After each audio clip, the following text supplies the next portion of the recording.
Voting ಪವರ್ನ rice ಮಾಡಲಿಕ್ಕೆ ಅಡ್ಡದಾರಿಯನ್ನು ಹಿಡಿದು ಯಾವುದೇ ದಾಖಲಾತಿ ಇಲ್ಲದೇ ಸಹಿ ಮಾಡ್ತಿದ್ದಾರೆ ನಿಮ್ಮ ಬ್ಯಾಂಕಿನ ನಿವೃತ್ತ ಅಧಿಕಾರಿಗಳು ಅನ್ನೋ ಒಂದು ಆರೋಪ.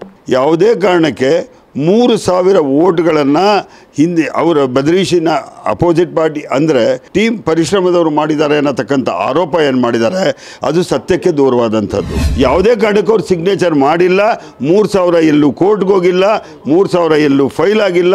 ಇದು ಸುಳ್ಳು ಸುಳ್ಳು ಸುಳ್ಳು. ಸರ್ ಆ್ಯಕ್ಚುಲಿ ಈಗ ಬ್ಯಾಂಕಿನ ಆರ್ಥಿಕ ಪರಿಸ್ಥಿತಿ ಯಾವ ಥರ ಇದೆ ಸರ್? 36 ಕೋಟಿ ರಿಸರ್ವ್ ಫಂಡನ್ನು ಮಾಡಿದ್ದೀವಿ ಅಂದರೆ ಇಲ್ಲೇ ಅವ್ರು ಕೊಟ್ಟಂಥ ಒಂದು ರಿಪೋರ್ಟ್ ಬುಕ್ಕಲ್ಲಿ 11 ಲಕ್ಷ ಮಾತ್ರ, 11 ಕೋಟಿ 11 ಲಕ್ಷ ಇದೆ. ಆದರೆ 36 ಕೋಟಿ ಅನ್ನತಕ್ಕಂಥದ್ದನ್ನು ಹೇಳ್ತಾರೆ. ಬಹುಶಃ ಪ್ರಾಪರ್ಟಿ ಇವತ್ತು ಎಷ್ಟಾಗಬೇಕು, ಅಟ್ಲೀಸ್ಟ್ ಎಲ್ರಿಗೂ ಡಬಲ್ ಆಗಬೇಕು ಅಥವಾ 1.5 ಕೋಟಿ ಆಗಬೇಕು. ಆದರೆ ಇಂಟ್ರೆಸ್ಟು ಎಲ್ಲ ಸೇರಿ ಸುಮಾರು 3 ಕೋಟಿ ಆಗಿದೆ ಅಂತ ಇಟ್ಕೊಳ್ಳೋಣ. ಆದರೆ ಅದು ಸೇಲ್ ಆಗಿರೋದು ಬರೀ 1 ಕೋಟಿಗೆ. 8 ವರ್ಷದ ಬಳಿಕ ಅದೇ ಸೇಮ್ ಪ್ರಾಪರ್ಟಿಯನ್ನು ಸೇಲ್ ಮಾಡಿದ್ರೆ ಅಥವಾ ಹರಾಜು ಹಾಕಿದ್ರೆ 2 ಕೋಟಿಗೆ ಆರೋಗ್ಯ ಬರಬೇಕಿತ್ತು. ಬಟ್ ಕೇವಲ 1 ಕೋಟಿಗೆ ಯಾರು ಬಿಡ್ ಆಗ್ತಾರೆ ಅಂದರೆ ಬ್ಯಾಂಕಿಗೆ 1 ಕೋಟಿ ಲಾಸ್ ಆಗಲಿಲ್ವ ಅಂತ. ಈ ಥರದ್ದು 15 ಕೇಸ್ ಇದೆ ನಮ್ಮ ಹೆಚ್ಚಿಗೆ. ಸುಮಾರು 7 ಕೇಸ್ ನನಗೆ ಈಗಾಗಲೇ ಇದೆ.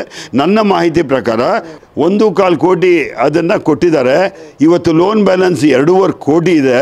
ಪ್ರಾಪರ್ಟಿ ಇವತ್ತಿನ ವ್ಯಾಲ್ಯೂ 1.5 ಕೋಟಿ. ಇದು NPA ಅಕೌಂಟನ್ನು ಟೇಕ್ ಓವರ್ ಮಾಡಿದ್ದಾರೆ. NPA ಟೇಕ್ ಓವರ್ ಮಾಡಿ 4 ಬ್ಯಾಂಕ್ಗಳಿಂದ ಇದ್ರ ಮೇಲೆ ಸಾಲ ಇದೆ. ಒಂದು ಪ್ರಾಪರ್ಟಿ ಮೇಲೆ ಗ್ರಾಜುಯೇಟ್. ನೀವು ಹೇಳ್ತಾ ಇರೋದು ಒಂದೇ ಪ್ರಾಪರ್ಟಿ 4 ಬ್ಯಾಂಕಿಂದ ಲೋನು. ಹೌದು ಹೌದು. ಇದೆಲ್ಲ ನಡೆಯುತ್ತೆ ಸರ್ ಕೋಆಪರೇಟಿವ್ ಸೆಕ್ಟರಲ್ಲಿ? ಇದು ಮೊದಲನೇ ಕೇಸ್ ನನ್ನ ಲೈಫಲ್ಲಿ ಕೇಳಿರೋದು. 30 ವರ್ಷಗಳ ಕಾಲ ನಾನು ಸಹಕಾರಿ ಕ್ಷೇತ್ರದಲ್ಲಿದ್ದೀನಿ. 30 ವರ್ಷಗಳ ಕಾಲ ಮಾಡಿದ್ದೀವಿ. ನಮ್ಮ ಕಾಲದಲ್ಲಿ ಈ ಥರ ಯಾವುದೂ ಮಾಡಿಲ್ಲ ಸರ್. ದಯಮಾಡಿ ತಮ್ಮ ಇನ್ಫಾರ್ಮೇಷನ್ಗೆ. ಹಾಗಾದರೆ ಕನ್ನಿಕಾ ಪರಮೇಶ್ವರಿ ಬ್ಯಾಂಕ್ನಲ್ಲೂ ಕೂಡ ಲೀಗಲ್ ಒಪಿನಿಯನ್ ಇಲ್ಲ, ಸಾಲೋಪಯೋಗಿ ಸಮಿತಿ ಇಲ್ಲ, ಬೋರ್ಡ್ ಆಫ್ ಡೈರೆಕ್ಟರ್ಗೂ ಚರ್ಚೆಗೆ ಬಂದಿಲ್ಲ. ಲೋನ್ಗಳೀಗ ಕಡಲೆಪುರಿ ಥರ ಮಾರ್ಬಿಟ್ರೆ ಬ್ಯಾಂಕಿನ ಸದಸ್ಯರು ಯಾವ ಥರ ನಂಬಿಕೆಯನ್ನು ಇಡೋದು, ಇದನ್ನು ರಿಕವರಿ ಮಾಡೋದು ಹೇಗೆ ಅಂತ ಹೇಳಿ? ಇದು ನಮ್ಮ ಬೈಲನಲ್ಲಿ ಒಂದು ಕಡೆ ಇದೆ. ಏನು ಅಂದರೆ ಈ ರೀತಿಯಾದಂಥ ಯಾವುದೇ ರೀತಿಯಾದಂಥ ಸಾಲ ಕೊಟ್ಟಾಗ ಸಾಲ ವಸೂಲಿ ಆಗದೆ ಹೋದರೆ ಅದಕ್ಕೆ ಯಾರ್ಯಾರು ಬೋರ್ಡ್ ಆಫ್ ಡೈರೆಕ್ಟರ್ಸು ಅಥವಾ ಇಂಡಿವಿಜುವಲ್ ಆಗಿ ಯಾರು ಕೊಟ್ಟಿದ್ರೆ ಅವರು ರೆಸ್ಪಾನ್ಸಿಬಲ್ ಅಂತ ಇದೆ. 7 ಪ್ರಾಪರ್ಟಿಯಿಂದ ಸರ್ ಎಷ್ಟು ಮೌಲ್ಯದ ಲಾಸ್ ಆಗಿದೆ? ಸುಮಾರು 7 ರಿಂದ 8 ಕೋಟಿವರೆಗೂ ಲಾಸು. ಇದು ನನಗೆ ಬಂದಿರತಕ್ಕಂಥ ಮಾಹಿತಿ. ಇನ್ನೂ ಒಳಗಡೆ ಹೋದರೆ ಎಷ್ಟು ಕೇಸ್ ಇದೆ ನಮಗೆ ಗೊತ್ತಿಲ್ಲ. ನಾನು ಟೀಮ್ ಪರಿಶ್ರಮವನ್ನು ಕಟ್ಟಿದ್ದೀನಿ. ಟೀಮ್ ಪರಿಶ್ರಮಕ್ಕೆ ವೋಟ್ ಕೊಡಿ ಅಂತ ಕೇಳಿದ್ದೀನಿ. ಟೀಮ್ ಪರಿಶ್ರಮ ಖಂಡಿತ ಗೆಲ್ಲುತ್ತೆ. ಪರಿವರ್ತನಾ ಟೀಮ್ ಏನೆಲ್ಲ ಪರಿವರ್ತನೆ ಮಾಡಿದೆ ಕೋಆಪರೇಟಿವ್ ಬ್ಯಾಂಕ್ನಲ್ಲಿ ಕನ್ನಿಕಾ ಪರಮೇಶ್ವರಿ? ನಾನು ಇಷ್ಟೊತ್ತು ತಮ್ಗೆ ಹೇಳ್ದಂಗೆ ಏನೇನು ಪರಿವರ್ತನೆ ಆಗಿದೆ ಅಂತ ಅದೇ ಪರಿವರ್ತನೆ ಅಷ್ಟೇ. ಇದ್ರ ಬಗ್ಗೆ ಒಂದು ಇನ್ಸ್ಪೆಕ್ಷನ್ನು ಕೋಆಪರೇಟಿವ್ ಡಿಪಾರ್ಟ್ಮೆಂಟಿಂದ ಆಗಿ ಇದರ ನಿಜವಾದ ಅಂಶಗಳನ್ನು ಆಚೆಗೆ ತರಬೇಕು. ಬದ್ರಿ ಅವರು ಮಾಡಿದಂಥ ಆರೋಪನ ನೀವು ತಳ್ಳಿ ಹಾಕ್ತಿದ್ದೀರಾ? 100% ಸುಳ್ಳು. ಇವರು ಸುಳ್ಳಲ್ಲೇ ಎಲ್ಲ ಮಾಡ್ತಿದ್ದಾರೆ. ಇಲ್ಲಿವರೆಗೂ ಸುಳ್ಳು ಮಾಡ್ತಿದ್ದಾರೆ. ಇದೆಲ್ಲ ಮಾಡಿ ನಾನೀಗಾಗಲೇ 1-2 ಫಿಗರ್ ಕೊಟ್ಟಿದ್ದೀನಿ. ಇಷ್ಟು ಲೋನ್ ಅಮೌಂಟ್ಗಳು ಯಾರು ಅಧಿಕಾರದಲ್ಲಿದ್ದಾಗ ಲೋನ್ ಅಪ್ರೂವಲ್ ಆಗಿದೆ ಸರ್? ಇದು ಪರಿವರ್ತನಾ ಟೀಮ್ 1 and 2, ಪರಿವರ್ತನಾ 1 and 2 2015ರಿಂದ 2025 ಎಲ್ಲ ಅಕ್ರಮ ಆದಮೇಲೆ ಬದ್ರೀಶ್ರವರ ಪ್ರಾಪರ್ಟಿ ವ್ಯಾಲ್ಯೂ ಏನಾದರೂ ಚೆಕ್ ಮಾಡಿದ್ದೀರಾ ನೀವು ನಿಮ್ಮ ಟೀಮ್? ಸರ್ ನನಗೆ ಗೊತ್ತಿಲ್ಲ. ಜನ ಹೇಳೋ ಪ್ರಕಾರ ಒಂದು 5 ಕೋಟಿ ಮಾಡಿದ್ದಾರೆ ಅಂತಾರೆ. 5 ಕೋಟಿ ಪ್ರಾಪರ್ಟಿ ಇದೆ ಅಂತಾರೆ. ನಾನು ಯಾರಿಗೆ ಅಂತ ಹೇಳಲ್ಲ. ನಾನು ಪರಿಶ್ರಮ ಟೀಮನ್ನು ಬೆಂಬಲಿಸಬಹುದು. ಆದರೂ ತೂಕ ಮಾಡಿ ಯೋಚನೆ ಮಾಡಿ ತಾವು ಮತವನ್ನು ನೀಡಬೇಕು ಅಂತೇಳಿ ಕಳಕಳಿಯಾಗಿ ಪ್ರಾರ್ಥಿಸ್ತಾರೆ. ತೂಕ ಮಾಡಿದ್ರೆ ಬದ್ರೀಶ್ ಅವರೇ ಜಾಸ್ತಿ ತೂಗ್ತಾರಪ್ಪ. ವೆಯ್ಟಲ್ಲಿ ಇರ್ಬೋದು ಸರ್, ಆದರೆ ಪ್ರಾಮಾಣಿಕತೆಯನ್ನು ಕೇಳ್ತಾ ಇದ್ದೀನಿ. ಪ್ರಾಮಾಣಿಕತೆಯನ್ನು ತೂಕ ನಾನು ಈ ವೆಯ್ಟ್ ಕೇಳ್ತಾ ಇಲ್ಲ. ಪ್ರಾಮಾಣಿಕ ತೂಕವನ್ನು ಮಾಡಿ ಅಂಥವ್ರಿಗೆ ವೋಟ್ ಕೊಡಿ ಅಂತೇಳಿ ನಾನು ಕೇಳ್ಕೊತೀನಿ. ರಾಜ್ಯದಲ್ಲಿ ಸಹಕಾರ ಚುನಾವಣೆಗಳು ಪ್ರತಿ ಜಿಲ್ಲೆಯಲ್ಲೂ ನಡೀತಾ ಇದೆ. ಸಾಕಷ್ಟು ಸ್ಥಳೀಯ ಸಹಕಾರ ಸಂಘಕ್ಕೆ ನಿರ್ದೇಶಕರನ್ನು ಆಯ್ಕೆ ಮಾಡ್ತಕ್ಕಂಥ ಒಂದು ಪ್ರಕ್ರಿಯೆ ಪ್ರಾರಂಭ ಆಗಿದೆ. ಎಲ್ಲೋ ಒಂದು ಕಡೆ ಸಾಕಷ್ಟು ಅಧಿಕಾರ ದುರ್ಬಳಕೆ ಅಥವಾ ಒಂದು ಸದಸ್ಯತ್ವ ಸ್ಥಾನಕ್ಕೆ ಬೇರೆ ರೀತಿಯ ಒಂದು ಕೋರ್ಟ್ನಲ್ಲಿ ಅರ್ಜಿಯನ್ನು ತರ್ತಕ್ಕಂಥದ್ದು, ಪರ ವಿರೋಧ ಚರ್ಚೆಗಳಾಗ್ತಾ ಇದೆ. ಯಾಕಂದರೆ ಹೇಳಿ ಕೇಳಿ ಸಹಕಾರಿ ಕ್ಷೇತ್ರ ರಾಜಕೀಯ ಹೊರತುಪಡಿಸಿ ತುಂಬ ಅಚ್ಚುಕಟ್ಟಾಗಿ ನಡ್ಕೊಂಡು ಬರ್ತಾ ಇತ್ತು. ಯಾಕೋ ಇತ್ತೀಚೆಗೆ ರಾಜಕೀಯ ಪ್ರವೇಶ ಯಾವಾಗ ಸಹಕಾರಿ ಕ್ಷೇತ್ರಕ್ಕೆ ಬಂತು ಅಲ್ಲಿರ್ತಕ್ಕಂಥ ಸಾಕಷ್ಟು ಸಹಕಾರಿಗಳಿಗೆ ಉಸಿರು ಕಟ್ತಕ್ಕಂಥ ವಾತಾವರಣ ನಿರ್ಮಾಣ ಆಗಿದೆ. ಅದರಲ್ಲೂ ಹೇಳಿ ಕೇಳಿ ಮೈಸೂರಿನ ಕನ್ನಿಕಾ ಪರಮೇಶ್ವರಿ ಕೋಆಪರೇಟಿವ್ ಬ್ಯಾಂಕ್ ಏನಿದೆ ಸಾಕಷ್ಟು ಇತಿಹಾಸ ಹೊಂದಿದೆ. 300 ಕೋಟಿಗೂ ಅಧಿಕ ಟರ್ನ್ ಓವರ್ನ ಮಾಡ್ತದೆ. ಇಂತಹ ಒಂದು ಕೋಆಪರೇಟಿವ್ ಬ್ಯಾಂಕ್ನಲ್ಲಿ ಸಾಕಷ್ಟು ಅಕ್ರಮಗಳು ನಡೆದಿದೆ. 3,000ಕ್ಕೂ ಹೆಚ್ಚು ಸದಸ್ಯರನ್ನು ವೋಟಿಂಗ್ ಪವರ್ ಕೊಡ್ತಕ್ಕಂಥ ಕೆಲಸವನ್ನು ಆ ಒಂದು ಬ್ಯಾಂಕಿನ ನಿವೃತ್ತ ಅಧಿಕಾರಿಗಳು ಕೆಲಸವನ್ನು ಮಾಡ್ತಿದ್ದಾರೆ ಅಂತೇಳಿ ಮಾಜಿ ಅಧ್ಯಕ್ಷ ಬದ್ರಿ ಅವರು ಗಂಭೀರ ಆರೋಪವನ್ನು ಮಾಡಿದರು. ಈ ವಿಚಾರವಾಗಿ ಮಾತಾಡಲಿಕ್ಕೆ ಗುಡ್ ನ್ಯೂಸ್ ಕನ್ನಡ ವಾಹಿನಿಯಲ್ಲಿ ಈಗ ಅದೇ ಒಂದು ಬ್ಯಾಂಕಿನ ಮಾಜಿ ಅಧ್ಯಕ್ಷರಾದಂತಹ ಶಾಂತಕುಮಾರ್ ಅವ್ರನ್ನ ಮಾಡ್ತಿದ್ದಾರೆ. ಸರ್ ನಮಸ್ಕಾರ. ಕನ್ನಿಕಾ ಪರಮೇಶ್ವರಿ ಬ್ಯಾಂಕ್ ಮಾಡಿರ್ತಕ್ಕಂಥ ಉದ್ದೇಶ ಏನು? ಈ ಸಿಟಿನಲ್ಲಿ ವ್ಯವಹರಿಸ್ತಿದ್ರೆ ನಿಮಗೆಲ್ಲ ಒಂದು ಸಹಕಾರ ಆಗಲಿ ಅಂತೇಳಿ. ತುಂಬ ಸೀರಿಯಸ್ ಅಲಿಗೇಷನ್ ಬರ್ತಾ ಇದೆ. ವೋಟಿಂಗ್ ಪವರ್ನ ರೈಸ್ ಮಾಡಲಿಕ್ಕೆ ಅಡ್ಡದಾರಿಯನ್ನು ಹಿಡಿದು ಯಾವುದೇ ದಾಖಲಾತಿ ಇಲ್ಲದೇ ಸಹಿ ಮಾಡ್ತಿದ್ದಾರೆ ನಿಮ್ಮ ಬ್ಯಾಂಕಿನ ನಿವೃತ್ತ ಅಧಿಕಾರಿಗಳು ಅನ್ನೋ ಒಂದು ಆರೋಪ. ಸರ್, ನನ್ನ ಹೆಸರು ಶಾಂತಾರಾಮ್ ಅಂತೇಳಿ, ಈ ಬ್ಯಾಂಕಿನ ಮಾಜಿ ಅಧ್ಯಕ್ಷ ಹಾಗೂ 28 ವರ್ಷಗಳ ಕಾಲ ಸೇವೆಯನ್ನು ಸಲ್ಲಿಸಿದ್ದೆ. ಇವತ್ತು ಆ ಒಂದು ಬದರೀಶ್ ಮಾಡಿದಂಥ ಒಂದು ನ್ಯೂಸನ್ನು ನೋಡಿ ನಾನು ಬ್ಯಾಂಕಿನ ಹಿತದೃಷ್ಟಿಯಿಂದ ನಾನು ತಮ್ಮ ಮುಂದೆ ಬಂದು ನಿಂತಿದ್ದೀನಿ. ಒಂದು ಸ್ಪಷ್ಟೀಕರಣವನ್ನು ನಾನು ಕೊಡಬೇಕು. ಸದಸ್ಯರುಗಳು ಅಡ್ಡದಾರಿಗೆ ಇವರು ಕೊಡ್ತಕ್ಕಂಥ ಒಂದು ಸುದ್ದಿಯಿಂದ ಅಡ್ಡದಾರಿ ಹಿಡಿಬಾರ್ದು ಅನ್ನತಕ್ಕಂಥ ಒಂದು ಉದ್ದೇಶದಿಂದ ನಾನು ಸದುದ್ದೇಶದಿಂದ ಬಂದಿದ್ದೇನೆ. ಮೊದಲನೇದಾಗಿ ಯಾವುದೇ ಕಾರಣಕ್ಕೆ 3,000 ವೋಟ್ಗಳನ್ನು ಹಿಂದೆ ಅವರ ಬದರೀಶಿನ ಅಪೋಸಿಟ್ ಪಾರ್ಟಿ ಅಂದರೆ ಟೀಮ್ ಪರಿಶ್ರಮದವರು ಮಾಡಿದ್ದಾರೆ ಅನ್ನತಕ್ಕಂಥ ಆರೋಪ ಏನು ಮಾಡಿದ್ದಾರೆ ಅದು ಸತ್ಯಕ್ಕೆ ದೂರವಾದಂಥದ್ದು. ಕಾರಣ ಏನು ಅಂದರೆ ಈ ಟೀಮ್ ಪರಿಶ್ರಮವನ್ನು ನಾವು ಮಾಡಿರ್ತಕ್ಕಂಥದ್ದು ಬಹುಶಃ ಈ 10 ವರ್ಷಗಳಲ್ಲಿ ಅವರಿಗೆ ಎದುರಿಸ್ತಕ್ಕಂಥ ಒಂದು ಟೀಮ್ ನಿಂತಿರಲಿಲ್ಲ.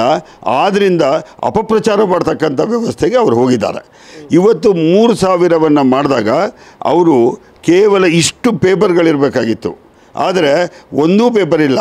ಆದರೆ ಇದಕ್ಕೆ ಕಾರಣ ಯಾರು ಅಂದರೆ ಅವರೇ ಒಂದು ಕುತಂತ್ರವನ್ನು ಮಾಡಿ ಅವ್ರ ಕಡೆಯವ್ರನ್ನೇ ಕಳಿಸಿ ಅಲ್ಲಿರ್ತಕ್ಕಂಥ ಒಬ್ಬ ವ್ಯಕ್ತಿಯ ಹೆಸರನ್ನು ಹೇಳಿ ಅವ್ರ ಹತ್ರ ಕಳಿಸಿ ಟಿ ವಿಯವ್ರನ್ನ ಹಿಂದೆ ಕಳಿಸಿ ನಮ್ಮನ್ನು ಆ ಟೀಮ್ ಪರಿಶ್ರಮವನ್ನು ಸಿಕ್ಕಾಕ್ಸ್ಬೇಕು ಅನ್ನತಕ್ಕಂಥ ಉದ್ದೇಶವನ್ನು ಈ ಕೆಲಸ ಮಾಡಿದ್ದಾರೆ. ಅಲ್ಲಿ ನಿವೃತ್ತ ಅಧಿಕಾರಿಗಳು ಏನು ದಡ್ರಲ್ಲ, ಅನ್ಎಜುಕೇಟೆಡ್ ಅಲ್ಲ, ಅವರೆಲ್ಲ ವಿದ್ಯಾವಂತರೇ. ಯಾರೋ ಹೋಗಿ ಪ್ರವೋಕ್ ಮಾಡಿದ ತಕ್ಷಣ ಅವ್ರು ಹೇಳ್ತಾರೆ ಏನು ಬೇಡಪ್ಪ ನಾವು ಸಿಗ್ನೇಚರ್ ಮಾಡ್ತೀವಿ, ನಾವು ಅರ್ಕಲ್ಗೋಡು ಹಾಸನ್ನವರು ದೂರ ದಾಖಲಾತಿ ತರೋಕ್ಕಾಗಲ್ಲ ಅನ್ನೋ ಒಂದು ವಿಡಿಯೋ ಕ್ಲಿಪ್ನಲ್ಲಿದೆ. ಅವ್ರು ಏನು ಹೇಳ್ತಾರೆ ಅಧಿಕಾರಿ, ಏನು ಬೇಡಪ್ಪ ನೀವು ಸಿಗ್ನೇಚರ್ ಮಾಡಿ ನಾವು ರೆಡಿ ಮಾಡ್ತೀವಿ ಮೆಂಬರ್ ಅನ್ನೋ ಒಂದು ಸಂಭಾಷಣೆ ಇದೆ. ಯಾರೇ ಬಂದು ಏನೇ ಪ್ರವೋಕ್ ಮಾಡಿದ್ರು ನಿವೃತ್ತ ಅಧಿಕಾರಿಗಳು ಆ ರೀತಿ ಮಾತನ್ನು ಯಾಕೆ ಬಳಸಿದ್ರು? ದುರುದ್ದೇಶ ಇಲ್ಲ ಅಂತ ಹೇಳೋದಾದರೆ ನನಗೆ ತಿಳಿದಿರ್ತಕ್ಕಂಥ ಮಾಹಿತಿ ಪ್ರಕಾರ ನಾನು ಅವರನ್ನು ಇದನ್ನು ಕ್ವಶನ್ ಮಾಡಿದೆ ಒಬ್ಬ ಸಹಕಾರಿಯಾಗಿ. ನಾ ಕೇಳಿದಾಗ ಅವರು ಇಷ್ಟೇ ಹೇಳಿದ್ರು, ಒಬ್ಬ ಮೋಹನ್ ಗುಪ್ತಾ ಅನ್ನತಕ್ಕಂಥವ್ರು ಅಂದರೆ MSN ಅವ್ರ ಮಗ ಮೋಹನ್ ಗುಪ್ತಾ ಅನ್ನೋಂಥವ್ರು ಯಾರು ಅಶೋಕ್ ಕುಮಾರ್ ಅಂತಾರೆ ಅವರ ರಿಲೇಟಿವ್, ಅವರು ಫೋನ್ ಮಾಡಿ ಆ ಒಂದು ಸ್ಥಳದಲ್ಲಿ ರಾಮ ಮಂದಿರದಲ್ಲಿ ಕೆಲಸ ಮಾಡ್ತಿದ್ರು. ನೋಡಪ್ಪ ನನಗೊಂದು 10-12 ಜನ ನನಗೆ ಹೇಳಿರ್ತಕ್ಕಂಥ ವಿಷಯ 10-12 ಜನದಿದೆ, ನನಗೆ ಗೊತ್ತಾಗ್ತಿಲ್ಲ, ಅದನ್ನು ಏನು ಮಾಡಬೇಕು, ನಾನು ಶೇರ್ ಪಾಸ್ಬುಕ್ ಎಲ್ಲ ಕೊಡ್ತೀನಿ, ಅದನ್ನು ಫಿಲ್ ಮಾಡಿ ಕಳಿಸಿ ಅಂತ ಕಳಿಸಿದ್ರು. ತದನಂತರ ಅವ್ರು ಫೋನ್ ಮಾಡಿ ನೋಡಪ್ಪ ಅವರೆಲ್ಲ ಬರೋಕ್ಕಾಗಲ್ಲ, ಅಲ್ಲಿ ಮೆಟ್ಲೆತ್ಕೊಂಡು ಅವರು ಕೇವಲ ಏಜ್ ಆಗಿಬಿಟ್ಟಿದೆ, ಅದರಿಂದ ನೀನು ಏನು ಮಾಡ್ಬೋದು ಅಂತ ಕೇಳಿದ್ದಾರೆ. ಅದಕ್ಕೆ ಅವ್ರು ಹೇಳಿದ್ದಾರೆ, ಹಿಂದೆ ಎಲ್ಲ ಯಾರು ಇದೇ ಬದರೀಶ್ ಅವರೆಲ್ಲ ಹಿಂದೆ ಇದೇ ಸ್ಟಾಫು ಬೇರೆಯವ್ರನ್ನೆಲ್ಲ ಸೇರಿಸ್ಕೊಂಡು ಸಿಗ್ನೇಚರ್ ಮಾಡಿಸತಕ್ಕಂಥ ಒಂದು ರೂಢಿಯನ್ನು ಇಟ್ಕೊಂಡಿದ್ರು. ಆ ರೀತಿಯಾಗಿ ಪಾಪ ಅವ್ರಿಗೆ ಗೊತ್ತಿಲ್ಲದೆ ಇದೇ ರೀತಿ ಇರ್ಬೋದು, ಇವರು ಹಿಂದೆ ಹಿಂಗೆ ಈ ರೀತಿಯಾಗಿ ನಾಟಕ ಮಾಡ್ತಾರೆ ಅನ್ನೋದು ಗೊತ್ತಿಲ್ಲದೆ ಪಾಪ ಅವರು ಅಮಾಯಕರಾಗಿ ಅವ್ರು ಮಾಡಿದ್ದಾರೆ ಅಷ್ಟೇ. ಆದರೆ ಯಾವುದೇ ಕಾರಣಕ್ಕೂ ಅವ್ರು ಸಿಗ್ನೇಚರ್ ಮಾಡಿಲ್ಲ. 3,000 ಎಲ್ಲೂ ಕೋರ್ಟ್ಗೆ ಹೋಗಿಲ್ಲ, 3,000 ಎಲ್ಲೂ ಫೈಲ್ ಆಗಿಲ್ಲ. ಇದು ಸುಳ್ಳು ಸುಳ್ಳು ಸುಳ್ಳು. ಸರ್, ಆ್ಯಕ್ಚುಲಿ ಈಗ ಬ್ಯಾಂಕಿನ ಆರ್ಥಿಕ ಪರಿಸ್ಥಿತಿ ಯಾವ ಥರ ಇದೆ ಸರ್? ಸರ್, ಇವರು ಮತ್ತೆ ಒಂದು ವಿಡಿಯೋಗಳನ್ನ ಬಿಟ್ಟಿದ್ದಾರೆ. ಒಂದೇ ಒಂದು ಎಕ್ಸಾಂಪಲ್ ಹೇಳೋದಾದರೆ, ರಿಸರ್ವ್ ಫಂಡ್ ಉಪಾಧ್ಯಕ್ಷಣಿಯಾದಂಥ ಲಕ್ಷ್ಮೀ ದಿನೇಶ್ ಅವರು ಇದೆಂಥ ಅಭೂತಪೂರ್ವವಾದಂಥ ನಮ್ಮ ಒಂದು ಸಾಧನೆ ಅನ್ನತಕ್ಕಂಥದ್ದನ್ನ ಹೇಳ್ತಾರೆ. ಈ ವಿಡಿಯೋದಲ್ಲಿ ಏನು ಹೇಳ್ತಾರೆ, 36 ಕೋಟಿ ರಿಸರ್ವ್ ಫಂಡನ್ನು ಮಾಡಿದ್ದೀವಿ ಅಂತಾರೆ. ಇಲ್ಲೇ ಅವ್ರು ಕೊಟ್ಟಂಥ ಒಂದು ರಿಪೋರ್ಟ್ ಬುಕ್ಕಲ್ಲಿ 11 ಲಕ್ಷ ಮಾತ್ರ, 11 ಕೋಟಿ 11 ಲಕ್ಷ ಇದೆ. ಆದರೆ 36 ಕೋಟಿ ಅನ್ನತಕ್ಕಂಥದ್ದನ್ನು ಹೇಳ್ತಾರೆ. 36 ಕೋಟಿನಲ್ಲಿ ಹೌದೌದು ನಾ ಹೇಳ್ತೀನಿ ಅದರ ಡೀಟೇಲು.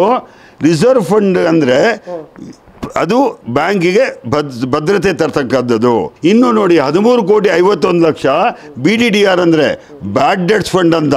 ಮತ್ತು ಸ್ಟ್ಯಾಚ್ಯುಟ್ರಿ ಆಗಿ ಅವರು ಈ ಎಜುಕೇಷನ್ ಫಂಡ್ ತೆಗಿಬೇಕು, 2.5% ಕಂಪಲ್ಸರಿಯಾಗಿ ತೆಗಿಬೇಕು. ಇದೆಲ್ಲ ಯಾವುದೇ ಕಮಿಟಿಯವ್ರು ಬಂದರೂ ಮಾಡ್ತಾರೆ. ಆದರೆ ಇದು ಸುಳ್ಳಿ ಮಾಡಿ ಸದಸ್ಯರನ್ನು ತಪ್ಪು ದಾರಿ ಕರ್ಕೊಂಡು ಹೋಗ್ತಿದ್ದಾರೆ. ಎಲ್ಲ ಸುಳ್ಳು ಅಂಕಿಅಂಶಗಳನ್ನು ಕೊಡ್ತಿದ್ದಾರೆ. ಇನ್ನೂ ಒಂದು ಅಂಶ ನಾನು ಹೇಳ್ಬಿಡ್ತೀನಿ, 0.071% ಅಂತ ಅವರು NPA ಹೇಳ್ತಾರೆ. NPA ಹೆಂಗೆ ಮಾಡಿದ್ದಾರೆ ಅನ್ನತಕ್ಕದ್ದನ್ನು ನಾನೊಂದು ಹೇಳ್ತೇನೆ. ಇವರು ಸುಮಾರು ಪ್ರಾಪರ್ಟಿಗಳನ್ನು ಮಾಡಿ ಅದು ಆವತ್ತು ಹೆಚ್ಚಿನ ಬೆಲೆ ಸಪೋಸ್ ಒಂದು 7 ವರ್ಷಗಳ ಹಿಂದೆ ಒಂದು ಕೋಟಿ ಕೊಟ್ಟಿದ್ದರೆ, ನಾನು ಉದಾಹರಣೆ ಕೊಡ್ತಾ ಇದ್ದೀನಿ ಅಷ್ಟೇ, 1 ಕೋಟಿ ಕೊಟ್ಟಿದ್ದರೆ ಇವತ್ತು ಅದು ಆ ಒಂದು ಕಟ್ಟಡ ಬಹುಶಃ ಪ್ರಾಪರ್ಟಿ ಇವತ್ತು ಎಷ್ಟಾಗಬೇಕು, ಅಟ್ಲೀಸ್ಟ್ ಎಲ್ರಿಗೂ ಡಬಲ್ ಆಗಬೇಕು ಅಥವಾ 1.5 ಕೋಟಿ ಆಗಬೇಕು. ಆದರೆ ಇಂಟ್ರೆಸ್ಟು ಎಲ್ಲ ಸೇರಿ ಸುಮಾರು 3 ಕೋಟಿ ಆಗಿದೆ ಅಂತ ಇಟ್ಕೊಳ್ಳೋಣ. ಆದರೆ ಅದು ಸೇಲ್ ಆಗಿರೋದು ಬರೀ 1 ಕೋಟಿಗೆ. ಈಗ ಹರಾಜು ಹಾಕಿರ್ಬೋದು ಅಥವಾ ಯಾವುದೋ ರೀತಿಯಲ್ಲಿ ಬ್ಯಾಂಕು ಉದ್ಧಾರ ಆಗಬೇಕು ಅಂತ ಹೇಳಿದ್ರೆ, ಈಗ ನೀವು ಹೇಳಿದ್ರೆ 8 ವರ್ಷಗಳ ಹಿಂದೆ ಒಂದು ಪ್ರಾಪರ್ಟಿಗೆ ನಾವು ಲೋನನ್ನು ಕೊಡಬೇಕು ಅಂದರೆ ಪ್ರಾಪರ್ಟಿ ವ್ಯಾಲ್ಯೂ ಎಷ್ಟಿದೆ ಅದಕ್ಕಿಂತ ಸ್ವಲ್ಪ ಅಮೌಂಟ್ ಕಡಿಮೆನೇ ಕೊಡ್ತೀವಿ. ನಾಳೆ ದಿನ ಇಂಟ್ರೆಸ್ಟ್ ಕೊಡಲಿಲ್ಲ ಅಂದಾಗ ಕೊಡಬೇಕಲ್ವ, ಆಯಿತು 60% ಕೊಟ್ಬಿಡ್ರಿ ಅಂತ ಅನ್ಕೊಳ್ಳೋಣ, ಸದಸ್ಯರು ಚೆನ್ನಾಗಿರಲಿ ಅಂತ. 8 ವರ್ಷದ ಬಳಿಕ ಅದೇ ಸೇಮ್ ಪ್ರಾಪರ್ಟಿಯನ್ನು ಸೇಲ್ ಮಾಡಿದ್ರೆ ಅಥವಾ ಹರಾಜು ಹಾಕಿದ್ರೆ 2 ಕೋಟಿಗೆ ಆರೋಗ್ಯ ಬರಬೇಕಿತ್ತು. ಬಟ್ ಕೇವಲ 1 ಕೋಟಿಗೆ ಯಾರು ಬಿಡ್ ಆಗ್ತಾರೆ ಅಂದರೆ ಬ್ಯಾಂಕಿಗೆ 1 ಕೋಟಿ ಲಾಸ್ ಆಗಲಿಲ್ವ ಅಂತ. ಕಾರಣ ಈ ಥರದ್ದು 15 ಕೇಸ್ ಇದೆ ನಮ್ಮ ಹೆಚ್ಚು, ಸುಮಾರು 7 ಕೇಸ್ ನನಗೆ ಈಗಾಗಲೇ ಇದೆ. ನನ್ನ ಮಾಹಿತಿ ಪ್ರಕಾರ ಒಂದು ಇಲ್ಲೇ ರೆಕಾರ್ಡ್ ಮಾಡ್ಕೊಂಡಿದ್ದೀನಿ, ನೀಲಪ್ರಭಾ ಅನ್ನೋ ಕೇಸು. ಸೊ ಇದೆಲ್ಲ ಅಂದಾಜು ಯಾಕೆಂದರೆ ಫುಲ್ ಫಿಗರ್ಸು ಅವ್ರ ಹತ್ರ ಇರುತ್ತೆ. 1.25 ಕೋಟಿ 1.25 ಕೋಟಿ ಅದನ್ನು ಕೊಟ್ಟಿದ್ದಾರೆ. ಇವತ್ತು ಲೋನ್ ಬ್ಯಾಲೆನ್ಸ್ 2.25 ಕೋಟಿ ಇದೆ. ಪ್ರಾಪರ್ಟಿ ಇವತ್ತಿನ ವ್ಯಾಲ್ಯೂ 1.25 ಕೋಟಿ. ಸುಂದರೇಶ್ ಗೌಡ ಅನ್ನೋದು ಕೊಟ್ಟಿದ್ದಾರೆ. ಇದು ಒಂದು ಬ್ಯಾಂಕ್ ಕೊಟ್ಟು ಇದು NPA ಅಕೌಂಟನ್ನು ಟೇಕ್ ಓವರ್ ಮಾಡಿದ್ದಾರೆ. NPA ಟೇಕ್ ಓವರ್ ಮಾಡಿ 4 ಬ್ಯಾಂಕ್ಗಳಿಂದ ಇದ್ರ ಮೇಲೆ ಸಾಲ ಇದೆ. ಒಂದು ಪ್ರಾಪರ್ಟಿ ಮೇಲೆ ಗ್ರಾಜ್ಯುಯೇಟ್. ನೀವು ಹೇಳ್ತಾ ಇರೋದು ಒಂದೇ ಪ್ರಾಪರ್ಟಿ 4 ಬ್ಯಾಂಕಿಂದ ಲೋನು. ಹೌದು ಇದೆಲ್ಲ ನಡೆಯುತ್ತೆ ಸರ್ ಕೋಆಪರೇಟಿವ್ ಸೆಕ್ಟರಲ್ಲಿ? ಇದು ಮೊದಲನೇ ಕೇಸ್ ನನ್ನ ಲೈಫಲ್ಲಿ ಕೇಳಿರೋದು. ನಿಮ್ಗೆ ಎಕ್ಸ್ಪೀರಿಯನ್ಸ್ ಸಾಕಾರ 30 ವರ್ಷಗಳ ಕಾಲ ನಾನು ಸಹಕಾರಿ ಕ್ಷೇತ್ರದಲ್ಲಿದ್ದೀನಿ. 30 ವರ್ಷಗಳ ಕಾಲ ಮಾಡಿದ್ದೀವಿ. ನಮ್ಮ ಕಾಲದಲ್ಲಿ ಈ ಥರ ಯಾವುದೂ ಮಾಡಿಲ್ಲ ಸರ್. ದಯಮಾಡಿ ತಮ್ಮ ಇನ್ಫಾರ್ಮೇಷನ್ಗೆ ಅದು ನೀವು ಹೇಳ್ತಾ ಇದ್ರಿ ನಮ್ಮ ಕಾಲ ನಿಮ್ಮ ಕಾಲ ಅಂತ. ಇಲ್ಲಿ ಕಾಲ ಕೆಟ್ಟೋಗಿದೆಯಾ, ವ್ಯಕ್ತಿಗೆ ದುರಾಸೆ ಜಾಸ್ತಿ ಆಗಿದೆ ಅಂತ? ಅಧಿಕಾರ ವಹಿಸ್ಕೊಳ್ತಕ್ಕಂಥ ಬೋರ್ಡ್ ಆಫ್ ಡೈರೆಕ್ಟರ್ಸು ಮ್ಯಾನೇಜ್ಮೆಂಟ್ ಅಷ್ಟೇ. ಈಗಲೂ ಭಾಳ ಚೆನ್ನಾಗಿ ನಡೆಯುವಂಥ ಸಹಕಾರಿ ಬ್ಯಾಂಕ್ ಇದೆ. ಸಹಕಾರಿ ಕ್ಷೇತ್ರಕ್ಕೆ ಕೆಟ್ಟ ಹೆಸರು ಬರಬಾರ್ದು. ಸಹಕಾರಿ ಕ್ಷೇತ್ರದಿಂದ ಬಹಳ ಜನಕ್ಕೆ ಹೆಲ್ಪ್ ಆಗುತ್ತೆ. 2ನೇ ಕೇಸ್ ಆಯಿತು ಸರ್. 3ನೇ ಕೇಸ್ ಪ್ರಾಪರ್ಟಿ ವ್ಯಾಲ್ಯೂ ಏನು ಹೇಳ್ಬಿಡಿ ಸರ್, ಪಟ್ಟಿನೇ ಮಾಡ್ಕೊಂಡ್ಬಿಟ್ಟಿದ್ದೀರಾ. ಬೆಳ್ಳಿ ಮೂರ್ತಿ ಅನ್ನತಕ್ಕಂಥ ಕೇಸು. ಇದು ಎಲ್ಲ ಅಂದಾಜಲ್ಲಿ ಇಡ್ತೀನಿ. 60 ಲಕ್ಷ ಸರ್. ಬ್ಯಾಲೆನ್ಸ್ ಇವತ್ತು 1.25 ಕೋಟಿ ಇದೆ. ಅದರ ವ್ಯಾಲ್ಯೂ ಸುಮಾರು 1 ಕೋಟಿ ಅಷ್ಟೇ ಇವತ್ತಿಗೆ. ಇನ್ನೂ ಅದ್ರ ಬಗ್ಗೆ ಆ್ಯಕ್ಷನ್ ತೊಗೊಂಡಿಲ್ಲ, ಅಕ್ವಿಷನ್ ಬೈದಿಲ್ಲ. ಈ ರೀತಿಯಾದಂಥ ಡಿಸ್ಪ್ಯೂಟೆಡ್ ಪ್ರಾಪರ್ಟಿ. ಈ ಡಿಸ್ಪ್ಯೂಟೆಡ್ ಪ್ರಾಪರ್ಟಿ ಹೆಂಗೆ ಅಂತ ಹೇಳ್ಬಿಡ್ತೀನಿ ಕೇಳಿ. ಈ ಪ್ರಾಪರ್ಟಿ ಪರ್ಚೇಸ್ ಮಾಡಿದಂಥ ಬೆಳ್ಳಿ ಮೂರ್ತಿಯವರು ಆ ಪ್ರಾಪರ್ಟಿನ ಫ್ಯಾಮಿಲಿಯವ್ರು ಮಾತ್ರ ತಗೋಬೇಕು ಅಂತಿದೆ. ಆದರೆ ಬೆಳ್ಳಿಯವ್ರ ಮೂರ್ತಿಯವ್ರು ಪರ್ಚೇಸ್ ಮಾಡಿದ್ದಾರೆ. ಬೆಳ್ಳಿ ಮೂರ್ತಿ ಪರ್ಚೇಸ್ ಮಾಡಿ ಇವತ್ತು ಈ ಸಾಲದ ಒಂದು ಮಾಡಿದ್ದಾರೆ. ಇದು ಡಿಸ್ಪ್ಯೂಟೆಡ್ ಪ್ರಾಪರ್ಟಿ. ಈ ಥರದಕ್ಕೆಲ್ಲ ಸಾಲ ಕೊಟ್ಟಾಗ ಬ್ಯಾಂಕಿನ ಭದ್ರತೆ ಹೆಂಗಿದೆ? ನಾನು ಬರ್ತೀನಿ ಸರ್, ನಿಮ್ಮ ಮಾತಕ್ಕೆ ಬರ್ತೀನಿ. ಈಗ ಕೋಆಪರೇಟಿವ್ ಸೆಕ್ಟರ್ನಲ್ಲಿ ಒಂದು ಸಾಲ ಸಮಿತಿ ಅಂತ ಇರುತ್ತೆ. ಫಸ್ಟ್ ಒಂದು ಸದಸ್ಯ ಅರ್ಜಿ ಹಾಕ್ತಾನೆ, ನಂಗೆ ಸಾಲ ಎಷ್ಟು ಬೇಕು ಅಂತ, ಡಾಕ್ಯುಮೆಂಟನ್ನು ಕೊಡ್ತಾನೆ. ಅಲ್ಲಿ ಲೀಗಲ್ ಸೆಲ್ಗೆ ಹೋಗುತ್ತೆ, ಲೀಗಲ್ ಆಗಿ ಅಡ್ವೈಸ್ ತೊಗೊಳ್ತೀರಾ. ಸಾಲ ಉಪಸಮಿತಿಗೆ ಬರುತ್ತೆ, ಅಲ್ಲಿಂದ ನಿರ್ದೇಶಕರ ಮಂಡಳಿಗೆ ಬರುತ್ತೆ. ಇವೆಲ್ಲ ಫಿಲ್ಟರ್ ಆದಮೇಲೆ ಅಲ್ವಾ ಸರ್ ಲೋನ್ ಕೊಡೋದು? ಹಾಗಾದರೆ ಕನ್ನಿಕಾ ಪರಮೇಶ್ವರಿ ಬ್ಯಾಂಕ್ನಲ್ಲೂ ಕೂಡ ಲೀಗಲ್ ಒಪಿನಿಯನ್ ಇಲ್ಲ, ಸಾಲ ಉಪಸಮಿತಿ ಇಲ್ಲ, ಬೋರ್ಡ್ ಆಫ್ ಡೈರೆಕ್ಟರ್ಗೂ ಚರ್ಚೆಗೆ ಬಂದಿಲ್ಲ. ಲೋನ್ಗಳೀಗ ಕಡಲೆಪುರಿ ಥರ ಮಾರ್ಬಿಟ್ರೆ ಬ್ಯಾಂಕಿನ ಸದಸ್ಯರು ಯಾವ ಥರ ನಂಬಿಕೆಯನ್ನು ಇಡೋದು? ಇದನ್ನು ರಿಕವರಿ ಮಾಡೋದು ಹೇಗೆ ಅಂತೇಳಿ ಸರ್? ಇದು ನಮ್ಮ ಬೈಲನಲ್ಲಿ ಒಂದು ಕಡೆ ಇದೆ. ಏನು ಅಂದರೆ ಈ ರೀತಿಯಾದಂಥ ಯಾವುದೇ ರೀತಿಯಾದಂಥ ಸಾಲ ಕೊಟ್ಟಾಗ ಸಾಲ ವಸೂಲಿ ಆಗದೆ ಹೋದರೆ ಅದಕ್ಕೆ ಯಾರ್ಯಾರು ಬೋರ್ಡ್ ಆಫ್ ಡೈರೆಕ್ಟರ್ಸು ಅಥವಾ ಇಂಡಿವಿಜುವಲ್ ಆಗಿ ಯಾರು ಕೊಟ್ಟಿದ್ರೆ ಅವರು ರೆಸ್ಪಾನ್ಸಿಬಲ್ ಅಂತ ಇದೆ. ಕೋಆಪರೇಟಿವ್ ಬೈಲ ಅಲ್ಲ, ಬ್ಯಾಂಕಿನ ಬೈಲ ಅವರೇ ಪಾಸ್ ಮಾಡಿರೋದು, ನಾನಲ್ಲ. ನಿಮ್ಮ ಕನ್ನಿಕಾ ಪರಮೇಶ್ವರಿ ಬ್ಯಾಂಕ್ನ ಬೈಲ ಇದೇ ಹೇಳಿದೆ. ಹಾಗಾದ್ರೆ ನೀವು ಏನು 7 ಕೇಸ್ ಹೇಳ್ತಿದ್ರೆ, 7 ಕೇಸ್ನಲ್ಲಿ ಯಾರು ಬ್ಯಾಂಕ್ ಲೋನ್ ಅಪ್ರೂವಲ್ ಮಾಡಿದರೆ ಬೋರ್ಡ್ ಡೈರೆಕ್ಟರ್ ಅಂಡ್ ಅಧ್ಯಕ್ಷರು ಕೂಡ ನಾಳೆ ದಿನ ರೆಸ್ಪಾನ್ಸಿಬಿಲಿಟಿ ತಗೊಳ್ಳೇಬೇಕು ಸರ್. ಇಲ್ಲದೆ ಹೋದ್ರೆ ಬ್ಯಾಂಕಿಗೆ ಹೆಚ್ಚು ಕಮ್ಮಿ ಇದನ್ನ ನೋಡಿ, ಇಲ್ಲಿ ಮಾರ್ಕ್ ಮಾಡಿದ್ದೀನಿ ನೋಡಿ, ಇದನ್ನ ನೋಡ್ಬೋದು. ಇದು ಬೈಲ. ಹೌದೌದು ರೈಟ್ ಟು ಇನ್ಫಾರ್ಮೇಶನ್ ಅಲ್ಲಿ ತಗೊಂಡಿರೋದು.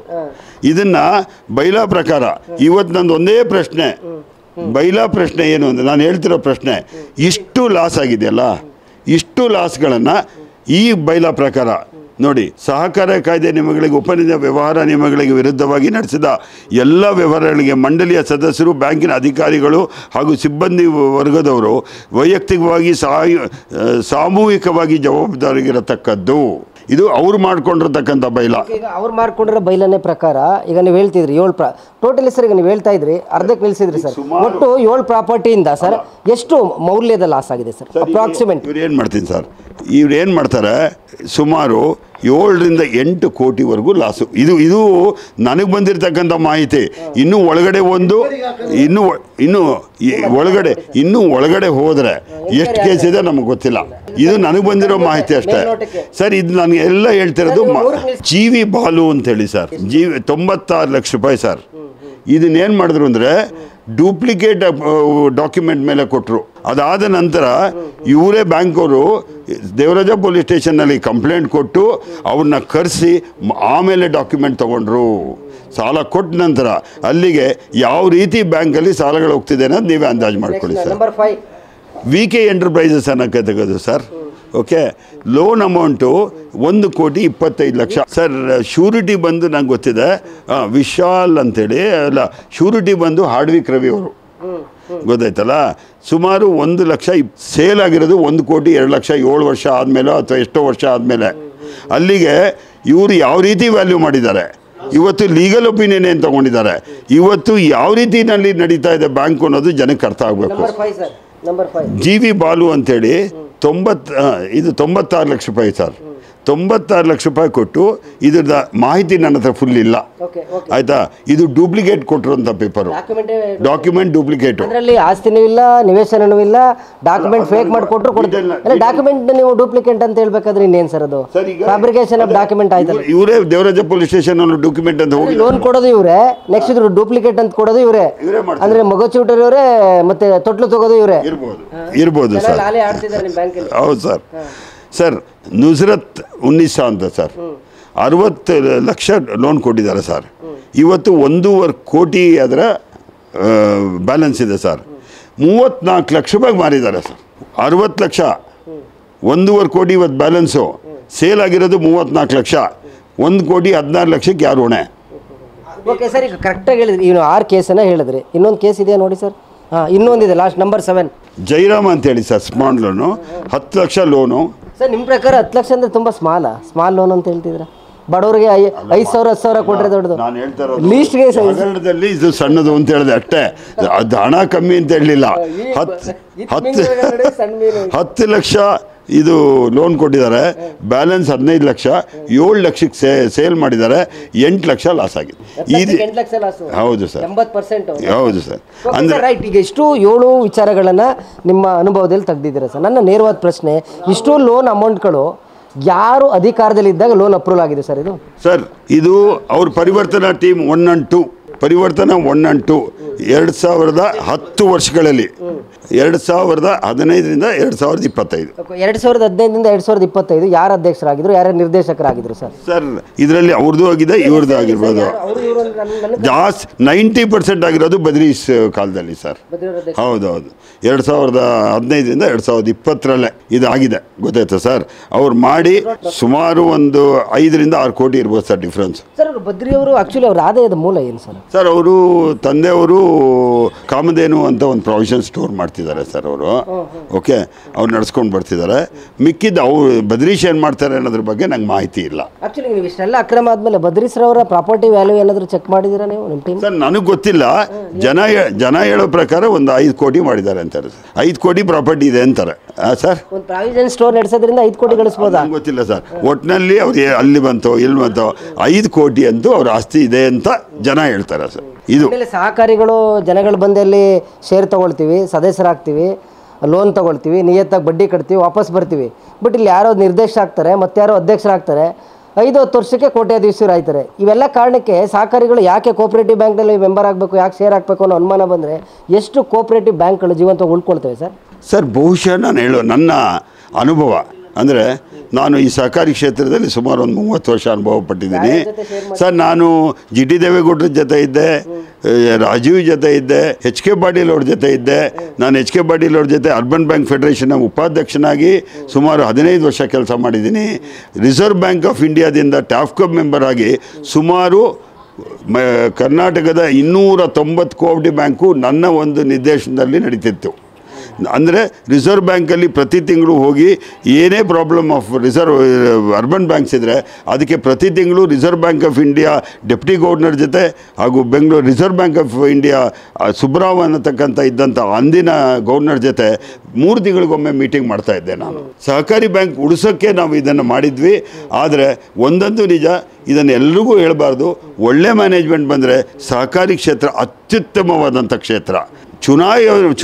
ಚುನಾವಣೆಗೆ ನಿಂತ ಅಭ್ಯರ್ಥಿಗಳನ್ನು ಚುನಾಯಿಸ್ತಕ್ಕಂಥದ್ದು, ಒಳ್ಳೆಯ ಅಭ್ಯರ್ಥಿಗಳನ್ನು ಚುನಾಯಿಸಿದರೆ ಬಹುಶಃ ಈ ಸಹಕಾರಿ ಕ್ಷೇತ್ರಕ್ಕಿಂತ ಇನ್ಯಾವುದೂ ಇಲ್ಲ ಅಂತಕ್ಕಂಥದ್ದನ್ನ ನನಗೊಂದು ಡೌಟ್ ಇದೆ ಸರ್. ಇಲ್ಲಿ ಯಾರು ಒಳ್ಳೆಯವರು ಯಾರು ಕೆಟ್ಟವರು ಸರ್? ಈ ಸರಿ ಒಂದು ಟೀಮ್ ಬರುತ್ತೆ, ಅವರು ನುಂಗಿ ನೀರು ಕುಡಿತಾರೆ. ಸೊ ಇವ್ರು ಸರಿ ಇಲ್ಲಪ್ಪ, ಈ ಟೀಮ್ ರೆಡಿ ಮಾಡೋಣ ಅಂದರೆ ಅವ್ರು ನುಂಗಿರೋದಕ್ಕಿಂತ 1 to 2 ಇವ್ರು ನುಂಗ್ತಾರೆ. ನಿಮ್ಮಂಥ ಪ್ರಾಮಾಣಿಕ ಸಹಕಾರಿಗಳು 10 ವರ್ಷ ನ್ಯೂಟ್ರಲ್ ಆಗ್ಬಿಡ್ತೀರಿ. ರಾಜಕಾರಣಿ ಅಂದರೆ ಈ ಒಂದು ಸಹಕಾರಿ ಕ್ಷೇತ್ರಕ್ಕೆ ಬರಲ್ಲ. ನಿಮ್ಮ ಅನುಪಸ್ಥಿತಿಯಲ್ಲಿ ಗ್ಯಾಪಲ್ಲಿ ಇದೆಲ್ಲ ಆಟ ಆಡ್ಬಿಟ್ರ ಅಂತ ನನ್ನ ಪ್ರಶ್ನೆ ಸರ್. ನಾನು ಹೇಳಿದೆ, ಒಂದು 15 ವರ್ಷಗಳ ಕಾಲ ನಾನು ಸ್ವಲ್ಪ ಆಚೆ ಬಂದೆ ಅಂತ ನನ್ನ ವೈಯಕ್ತಿಕವಾದಂಥ ಕಾರಣಗಳಿಂದ. ಆದರೆ ಒಂದಂತೂ ಹೇಳ್ತೇನೆ, 90% ಸಹಕಾರಿ ಬ್ಯಾಂಕ್ಗಳು ಚೆನ್ನಾಗಿ ನಡೀತಾ ಇದೆ. ಇವತ್ತಿಗೂ ಹೇಳ್ತೀನಿ ನನ್ನ ಎಕ್ಸ್ಪೀರಿಯನ್ಸಲ್ಲಿ. 10% ಬಿಕಾಸ್ ಆಫ್ ಬ್ಯಾಡ್ ಮ್ಯಾನೇಜ್ಮೆಂಟ್, ಕೆಟ್ಟ ಒಂದು ಬಂದಾಗ ಈ ರೀತಿಯಾದಂಥ ಕೆಟ್ಟ ವ್ಯವಸ್ಥೆಗಳಾಗುತ್ತೆ. ಈಗ ಚುನಾವಣೆ ನಡೀತಾ ಇದೆ. ಯಾವ ಡೇಟ್ಗೆ ಸರ್ ಚುನಾವಣೆ ನಿಮ್ಮ ಬ್ಯಾಂಕ್ದು? ಸರ್ 26/10/2000. ಓಕೆ, 26ಕ್ಕೆ ಚುನಾವಣೆ ನಡೀತದೆ. ಸಾಕಷ್ಟು ಬ್ಯಾಂಕ್ಗಳಲ್ಲಿ ಚುನಾವಣೆ ಬಂದಾಗ ಮಾತ್ರ ಬ್ಯಾಂಕಿನ ಅವ್ಯವಹಾರಗಳು ಏನಾಗಿತ್ತು, ಒಂದು ಸರಿ ಇದೇ ಟೀಮ್ನಲ್ಲಿರೋ ಸಿಂಡಿಕೇಟ್ಗಳು ಈ ಕಡೆ ಬಂದಿರ್ತಾರೆ. ಅವ್ರ ಉದ್ದೇಶ ನಾನು ನಿರ್ದೇಶಕ ಆಗಬೇಕು, ಅಧ್ಯಕ್ಷ ಆಗಬೇಕು. ಆದರೆ ನನ್ನ ಪ್ರಶ್ನೆ ಒಂದೇ, ಇಲ್ಲಿ ನಿರ್ದೇಶಕರು ಇರ್ತೀರಾ, ಅಧ್ಯಕ್ಷರು ಇರ್ತೀರಾ, ನಡಾವಳಿಗಳಲ್ಲಿ ಸೈನ್ ಮಾಡಿರ್ತೀರಾ, ಎಷ್ಟು ವಿಚಾರಗಳು ಸೈನ್ ಮಾಡಿರ್ತೀರಾ. ಆದರೆ ಈ ವಿಚಾರ ಭ್ರಷ್ಟಾಚಾರ ಹೊರಗಡೆಗೆ ಬಂದಾಗ ನನಗೆ ಸೈನಿಂಗ್ ಅಥಾರಿಟಿ ಇಲ್ಲ, ಸೆಕ್ರೆಟರಿ ಕೇಳ್ಕೊಳ್ಳಿ ಅಂತೇಳಿ ಅಫಿಷಿಯಲ್ ಮೇಲೆ ಕೋವಿ ತೋರಿಸ್ಬಿಟ್ಟು ಎಸ್ಕೇಪ್ ಆಗ್ಬಿಡ್ತಾರೆ. ಇದು ಹೇಗೆ ಅಂತ ಸರ್? ಇದೇನಾಗುತ್ತೆ ಅಂದರೆ ಬಹುಶಃ ನಮ್ಮಲ್ಲಿ ಸ್ಪೆಷಲ್ ನನ್ನ ಬ್ಯಾಂಕ್ ಬಗ್ಗೆ ಹೇಳ್ತೀನಿ ನಾನು, ಬೇರೆ ಬ್ಯಾಂಕ್ ಬಗ್ಗೆ ಹೇಳಲ್ಲ. ನಮ್ಮ ಬ್ಯಾಂಕಲ್ಲಿ ಸದಸ್ಯರೆಲ್ಲರೂ ಸೌಮ್ಯ ವ್ಯಕ್ತಿಗಳು, ತಮ್ಮದೇ ಆದಂಥ ವ್ಯವಹಾರಗಳಿರುತ್ತೆ. ಅದನ್ನು ನನ್ನ ತಲೆ ಮೇಲೆ ಹಾಕೊಂಡು ನನಗೆ ಯಾಕೆ ಬೇಕು ಅನ್ನೋಂಥದ್ದೇ ನಮ್ಮ ಸಮಾಜದಲ್ಲಿರ್ತಕ್ಕಂಥದ್ದು. ಬ್ಯಾಂಕ್ ಮಾತ್ರ ಹೇಳ್ತೀನಿ ನಾನು, ಬೇರೆಯವ್ರದ್ದು ಹೇಳಲ್ಲ ನಾನು. ಹೌದು ಸರ್. ಸೊ ಆದರೆ ಡಾಮಿನೇಟ್ ಮಾಡ್ತಕ್ಕಂಥ ವ್ಯವಸ್ಥೆ ಆಗಿ ನಿರ್ದೇಶಕರನ್ನು, ಸದಸ್ಯರನ್ನು ಎಲ್ಲ ಡಾಮಿನೇಟ್ ಮಾಡೋದ್ರಿಂದ ಈ ಕೆಲಸ ಆಗಿದೆ ಅನ್ನತಕ್ಕಂಥ. ಎಲ್ಲೋ ಒಂದು ಕಡೆ ನೀವೆಲ್ಲ ವ್ಯವಹಾರಸ್ಥರುಗಳು ತುಂಬ ವ್ಯವಹಾರ ಮಾಡಿಕೊಂಡು ನಿಮ್ಮದೇ ಆದ ಜೀವನ ಕಟ್ಕೊಳ್ಳೋರು. ಈ ಥರ ಕನ್ನಿಕಾ ಪರಮೇಶ್ವರಿ ಕೋಆಪರೇಟಿವ್ ಬ್ಯಾಂಕ್ನಲ್ಲಿ ಎಲ್ಲ ಒಂದು ಕಡೆ ರಾಜಕೀಯ ಹಸ್ತಕ್ಷೇಪ ಬಂದ ಮೇಲೆ ಈ ಥರದ ಕಾಂಟ್ರವರ್ಸಿಗಳು, ಫೇಕ್ ಡಾಕ್ಯುಮೆಂಟ್ಗೆ ಲೋನ್ ಕೊಡ್ತಕ್ಕಂಥದ್ದು, ಕಪ್ಪಿರೋದ ಬಿಳುಕು ಮಾಡೋದು, ಬಿಳಿಗಿರೋದ ಕಪ್ಪು ಮಾಡ್ತಕ್ಕಂಥ ಕೆಲಸಗಳ ಆರಂಭ ಆಯ್ತಾ ಅಂತೇಳಿ ನಾನು ಸುಮಾರು ಆಗಲೇ ಹೇಳಿದೆ, 28ರಿಂದ 30 ವರ್ಷ ಇದ್ದೆ ಅಂತ. ನನ್ನ ಅಧಿಕಾರ ಅವಧಿಯಲ್ಲಿ ಯಾವ ರಾಜಕೀಯ ವ್ಯಕ್ತಿಯನ್ನು ನನ್ನಲ್ಲಿ ಬಿಟ್ಕೊಂಡಿರಲಿಲ್ಲ.